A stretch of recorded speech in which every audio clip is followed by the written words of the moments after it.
नमस्कार, चर्चा टुडे में आपका स्वागत है। बिहार के दरभंगा के रहने वाले राहुल कुमार को प्यार करने की कीमत चुकानी पड़ी, जान देकर उसकी जीवन लीला को खत्म कर दिया गया। दोष सिर्फ इतना था कि उसने अंतरजातीय विवाह करने का दुस्साहस किया था। आखिर कहां जा रहा है हमारा समाज? ऐसी घटनाएं बार बार क्यों हो रही है? इसको लेकर हमारी सोच में बदलाव क्यों नहीं आ रहा है? क्या हम आधुनिक हैं या फिर परंपरावादी हैं? यदि दोनों ही स्थितियों में किसी की जान लेने की इजाजत नहीं मिलती, फिर कहां जा रहे हैं? आज हमारी चर्चा इसी पर होगी। हमारे साथ मौजूद हैं वरिष्ठ पत्रकार खालिद रशीद जी। खालिद जी, स्वागत है आपका। Thank you ma'am. एक लड़की जिसने प्रेम विवाह किया, बालिग थी और 3 महीने अभी शादी को हुए थे, अपनी जिंदगी खुशहाली के साथ जी रही थी, तभी उसका सुहाग उजाड़ दिया गया। ये हमारा जो समाज है वो कहाँ जा रहा है? हम किस बर्बरता की ओर जा रहे हैं? क्योंकि हमारे यहाँ तो परंपरा में भी ऐसी अनुमति नहीं है। हमारे यहाँ यदि जो परंपरावादी हैं वो भी इसकी अनुमति नहीं देते कि यदि मेरी मर्जी से बच्चा अपना विवाह कर लिया तो उसकी जान ले ली जाए या उसके पति को खत्म कर दिया जाए। इसकी इजाजत तो ना परंपरा में है और आधुनिक लोग तो करते ही नहीं है। वहां तो और ज्यादा फ्रीडम है। फिर ये कहाँ जा रहा है? कौन सा समाज हम पैदा कर रहे हैं, बना रहे हैं? देखिए, जिस घटना का आप जिक्र कर रही हैं, ये आई ओपनर है और एक अलार्म है पूरे समाज के लिए कि भाई आप देखिए कि आपकी जो सोच है, कहा जाता है ना कि एडुकेशन आएगा तो सब चीज बदल जाएगा। अब ये तो एडुकेटेड परिवार का ही किस्सा है ना। नर्सिंग के दोनों स्टूडेंट हैं। आप कह रही हैं, नेचुरल सी बात है कि बीएससी नर्सिंग के सेकेंड ईयर के एक छात्र थे और एक फर्स्ट ईयर की छात्रा थी, है ना। तो इस लेवल पे उनका मेंटल डेवलपमेंट तो पूरी तरह से हो चुका था, मानसिक रूप से पीड़ित थोड़ी थे, बालिग थे, है ना। वो बालिग थे तो डिसीजन लेने में सक्षम थे और उन्होंने डिसीजन लिया भी। एक डिसीजन लिया, अच्छा या बुरा, उनके परिवार को क्या लगा उस पर हम लोग चर्चा करेंगे। लेकिन इस विषय पर आज हमारी एक वरिष्ठ पत्रकार जो है उनसे बातचीत हो रही थी, तो उन्होंने बहुत अच्छी बात कही। उन्होंने कहा कि हमारा समाज कहीं रूढ़िवादिता और आधुनिकता के बीच में फंस तो नहीं रहा है। ये गहन चिंता का विषय है कि क्या हम अपनी दिशा तय नहीं कर पा रहे हैं, है ना। आधुनिक बनने की होड़ तो है, लेकिन सिर्फ दिखावे की आधुनिकता है। जो आपका जो मानसिक स्तर है वो कहीं पे अटक गया है ना। चीजों को अगर आप इस तरह से देखते हैं, इस तरह की घटनाएं सामने आती हैं सभ्य समाज में जिसकी इजाजत नहीं हो सकती है ना। तो ये घटना जो है वो अपने आप में एक अलार्म है और इस विषय को हम लोगों को उसी एंगल से देखना चाहिए ताकि ऐसी घटनाएं दोहराई ना जाए, उसकी पुनरावृत्ति हो। देखिए, जोश में कई बार बच्चे ऐसा कदम उठा लेते हैं जो शायद उनके लिए आगे चल के हितकारी नहीं होता है और माँ बाप उसके लिए रोकते हैं। रोकने का हक उनको बनता है, लेकिन ये हक उतना ही तक है कि आप उसको रोकिए। लेकिन यदि वो नहीं मान रहा है और यदि वो बालिग है तो उसके साथ आप जोर जबरदस्ती नहीं कर सकते, उसकी जान नहीं ले सकते। इसकी अनुमति आपको नहीं। आपकी चिंता है अपने बच्चे के भविष्य को लेकर। दूसरी बात कि यदि हम आधुनिकता में जाएं तो आधुनिक समाज तो जाति बंधन को मानता ही नहीं है या शिक्षित समाज कभी इसकी अनुमति ही नहीं देता है कि आप किसी एक दायरे में रहें, आप एक बच्चों को एक दायरे के अंदर कैद करके रखें, वो अनुमति ही नहीं है। लेकिन जो हमारा परंपरागत समाज है, जो हमारा पुरातन समाज है, वो भी हमको ये इजाजत देता है कि वो लड़की हो या लड़का, वो यदि किसी को पसंद करता है और वो चाहता है तो उससे वो मैरिज कर सकता है। उसकी मर्जी के खिलाफ आप कहीं दूसरी जगह विवाह नहीं कर सकते। ये धर्म भी इसकी इजाजत नहीं देता। बिल्कुल। आप कृष्ण का ही उदाहरण लीजिए, जो हमारे यहाँ नायक हैं हमारे, उन्होंने 2 जगह पर कहा है कि लड़की की मर्जी के बिना उसको कोई नहीं जबरदस्ती शादी करने के लिए दबाव डाल सकता है। खुद आप देख लीजिए, चाहे रुक्मिणी का केस हो या उनकी खुद की बहन सुभद्रा का केस हो, वो नहीं चाहती थी तो उन्होंने भगा दिया कि भाग जाओ, तुम जिसको चाहती हो उससे शादी करो, पर तुम जबरदस्ती किसी से शादी नहीं करोगी। तो एक तरह से उन्होंने मैसेज दिया, चाहे लड़की हो या लड़का, समाज में जबरदस्ती उसकी शादी नहीं की जा सकती। अब ये पॉइंट बहुत सारे गार्जियन उठा रहे हैं। अभी देखिए हरियाणा में एक व्यक्ति ने अपनी बेटी को मार दिया। कहां जा रहे हैं हम लोग, कौन से समाज में जा रहे हैं कि किसी की भी जान ले लेंगे हम उठा के। और दूसरा ये कि इसके रूट में जाना बहुत जरूरी है, क्योंकि ये ना धर्म बर्बरता क्यों, हाँ क्यों यही आपको कह रहे हैं कि हम देख रहे हैं कि शैक्षिक रूप से संपन्न है, यही कह रहे हैं ये परिवार जो है शैक्षिक रूप से संपन्न है, लेकिन जो मानसिक विकास होना चाहिए उस दिशा में वो नहीं दिखता है। हाँ, अभी यहाँ देखिए कि पेरेंट ने ही, है ना, फादर ने ही अपनी बेटी के चॉइस को इससे न सिर्फ इनकार किया बल्कि उसकी जीवन लीला ही समाप्त। देखिए कई जगह ऐसा हो रहा है। अभी जो इंदौर में सोनम का जो केस हुआ था, राजा रघुवंशी का जो केस है, उसमें भी ध्यान दीजिए कि मामला यही सामने आया कि उसको जबरन उस लड़की की शादी कराई गई थी, उसकी मर्जी के खिलाफ कराई गई थी और घर वालों ने प्रताड़ित करके दबाव देके उसकी शादी करवा दी। आखिर क्या असर हुआ? ऐसे तो आप ऐसी स्थिति, ऐसी सिचुएशन ना आए, इसके लिए आप पहले से या तो अलर्ट रहिए, आप अपने बच्चे को ऐसी ट्रेनिंग दीजिए। लेकिन विवाह का जो फैसला है, यदि बालिग लड़का और लड़की है तो ये हक हमारा संविधान भी देता है, हमारा धर्म भी देता है और समाज भी देता है, आधुनिक समाज भी देता है, परंपरावादी समाज भी देता बिल्कुल है। आप सही, तो आप कहाँ जा रहे हैं, कहाँ से ये सीख रहे हैं? यहाँ तो एक बर्बरता का जो तरीका है, तौर तरीका है, ये तो हमारे समाज का कभी हिस्सा ही नहीं था। आप बिल्कुल सही कह रहे हैं कि ना हम परंपरा की दुहाई देकर लोग जो है इस तरह के कृत्य करते हैं, परंपरा में है ही नहीं, करते हैं, है ना। आपने बिल्कुल सही कहा कि ना किसी धर्म में इस तरह की बातें हैं, ना किसी किताबों में, है ना, एकेडमिक पार्ट का हिस्सा है ये, ना किसी के धारा में ये बातें हैं, है ना। आपने भगवान श्री कृष्ण का ही उदाहरण दिया, तो हम अपने इससे दे सकते हैं कि हमारे यहाँ जो निकाह होता है उसमें भी परमिशन ली जाती है, लड़कियों की परमिशन ली जाती है, पहले ली जाती है, 3 बार उनसे पूछा जाता है कि निकाह कबूल है, कबूल है, कबूल है ना। अगर वो एक बार भी इनकार करे तो उसका निकाह बिल्कुल नहीं हो सकता है ना। तो किसी जगह पे respect to the decision of an adult person, तो माँ बाप की ये जिम्मेदारी तो होती है कि वो सही चुनाव में मदद करे, है ना। उसको अगर कहीं पे ऐसा होता है कि कई बार गलत सिलेक्शन हो जाता है, बिल्कुल, तो गाइड करना ये माँ बाप का तो काम है, लेकिन माँ बाप गाइड करने के चक्कर में डिक्टेट करने लगे, गाइड करना और ऑनर किलिंग करना, उसके जीवन को ही ये कर दे, गाइड करना और ऑनर किलिंग करना, ये पेरेंटहुड मेरे ख्याल से नहीं है। गाइड करना और ऑनर किलिंग करना, दोनों में बहुत बड़ा फर्क है। और ये ऑनर किलिंग कब से शुरू हुई?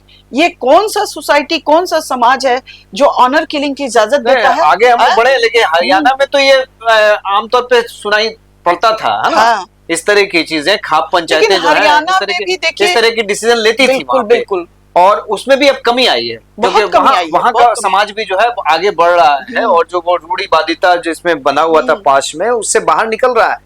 बिहार में इस तरह की घटनाएं हो रही हैं, ये बड़ा देखिए कहीं आश्चर्य का विषय बन जाता है। ये पूरे देश में कहीं भी ये घटना हो रही है तो ये रूढ़ी का पार्ट है, जो मध्य युगीन रूढ़ियों में आपने तो इन विषयों पे बहुत काम किया है सुनीता जी। आपको क्या लगता है, मतलब इसका कारण क्या है? क्या मन स्थिति बन जाती है ऐसे लोगों की जो इस सीमा तक चले जाते हैं?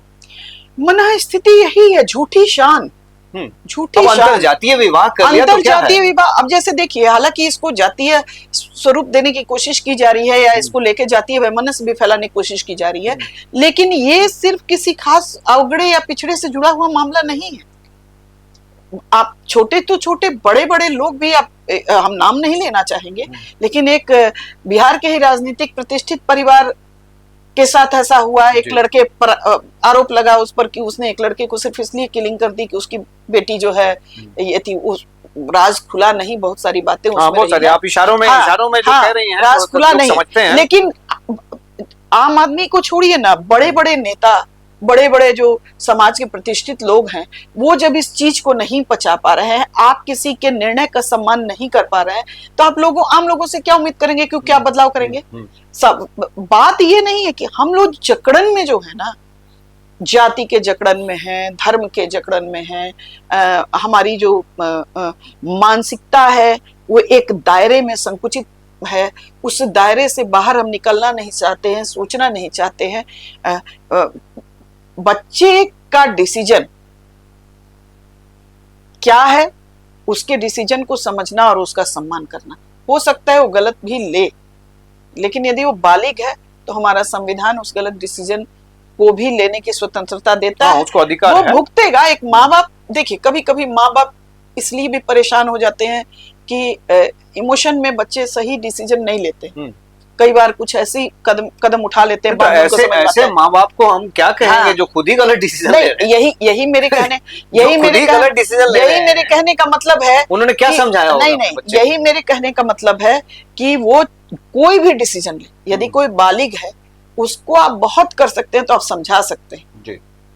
ये कह सकते हैं कि थोड़ा स्टे करो, थोड़े दिन बाद सोच समझ के फैसला उठाओ। और अगर मैं एक और बात कहना चाह रहा हूँ कि अगर आप अच्छे माँ बाप हैं, हाँ, है ना, तो बच्चों का जो आपने उनकी जो परवरिश की है इस अंदाज में आपने की होगी, आपको इतना कॉन्फिडेंस होना चाहिए कि आप अच्छे माँ बाप अगर हैं तो आपने परवरिश इतनी अच्छी की होगी कि वो डिसीजन अच्छा लेगा ही नहीं। और देखिए, है ना, तो ये तो सीधे सीधे ओनर चला जाता है। एक बात और भी है, एक बात और भी है कि अंतरजातीय विवाह कर लेने से ही किसी का डिसीजन खराब हो गया, ये तो नहीं माना जा सकता। हाँ, मैं यही कह रहा हूँ, सिंपल बात है। मैं यही कह रहा हूँ। आप कोई जरूरी है, आप हो सकता है अपने कास्ट में ही विवाह करें और वो सही ना निकले, उसके लिए अच्छा जीवन साथी न साबित हो, आप ये कैसे कह सकते हैं? और फिर उस शिक्षा का मतलब क्या है? उस शिक्षा का मतलब क्या है जो हमारे संविधान ने हमको अधिकार दिए हैं, उनका हम उपयोग नहीं कर सकते हैं? वैसी शिक्षा, वैसे समाज का मतलब क्या है? सब कुछ बेकार है यदि इस तरह के बर्बर समाज में हम जी रहे हैं।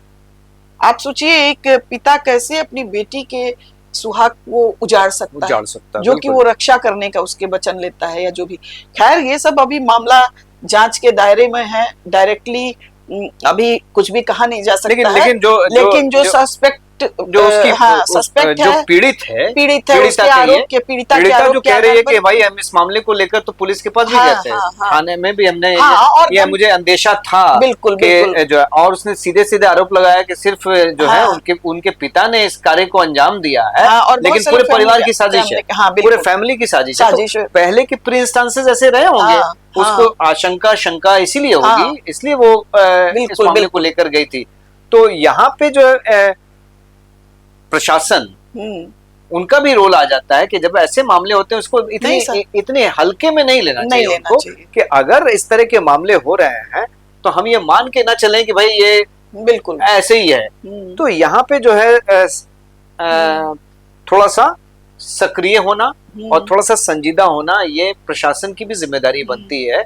और हमें कहीं ना कहीं जो अपनी जो शिक्षा व्यवस्था है ना, उसमें देखिए, ये सब मेरे ख्याल से डालने पड़ेंगे, क्योंकि शिक्षा से ज्यादा समाज को जागरूक होने की जरूरत है। मैं वही कह रहा हूँ कि स्कूलों में जैसे पढ़ाई होती है, जैसे उनको स्वरोजगार के लिए तैयार किया जाता है, तो वैसे ही एक पार्ट कम से कम ये होना चाहिए कि उनके साथ काउंसलिंग हो, उनके साथ डिस्कशन हो, उनके साथ बातचीत हो, खुले मंच पे बातचीत हो, और इन विषयों पर भी खुले तौर पे बातचीत होनी चाहिए। ये समय जो है वो इसका है, डिस्कशन का है। तो इस तरह की जो घटनाएं हैं, हम केवल इस पे चर्चा कर लें, चर्चा टुडे में, ये काफी नहीं है, बल्कि समाज को एक दिशा मिले।